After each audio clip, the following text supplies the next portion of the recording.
هذا الفيديو ملك لقناة الناشرية الجيلية. هذا الفيديو مجرد تحريشة.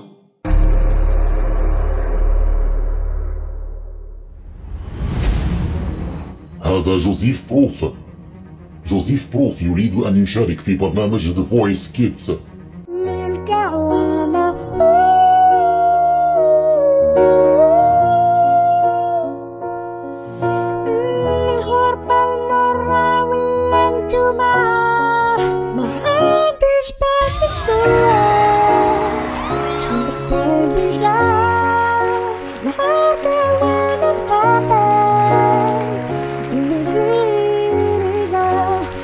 The Voice تبدأ بحرف T أي تاء بالعربية.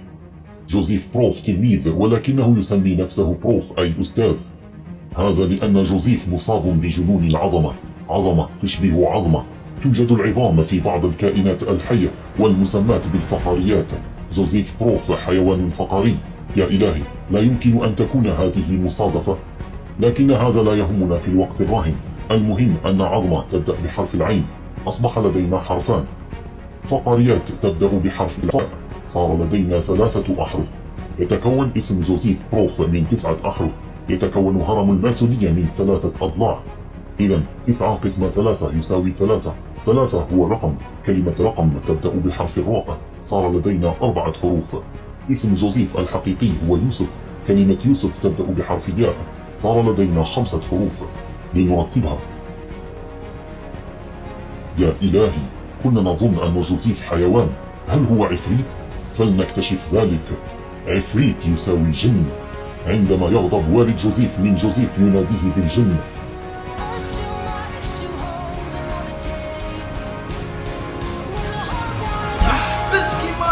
الجن. هذا دليل مقنع. الجن بالفصحى جمع جني. تتكون كلمة جني من 3 حروف. يحقق جني المصباح 3 أمنيات. 3 زائد 3 يساوي 6. ولكن هرم الماسونية به 3 أضلاع فقط. يسكن جني المصباح في مصباح. يسكن الجني يوسف في بيت. كلمة بيت بها 3 أحرف. هرم الماسونية به 3 أضلاع. جوزيف بروف ماسونية كونفيرمد. تقشف مكسب مات نجاح البابورة في ليلة المولود. ماذا تذكركم هذه الحكمة؟ نعم، بالفيلسوف الصيني العظيم أنس تينا.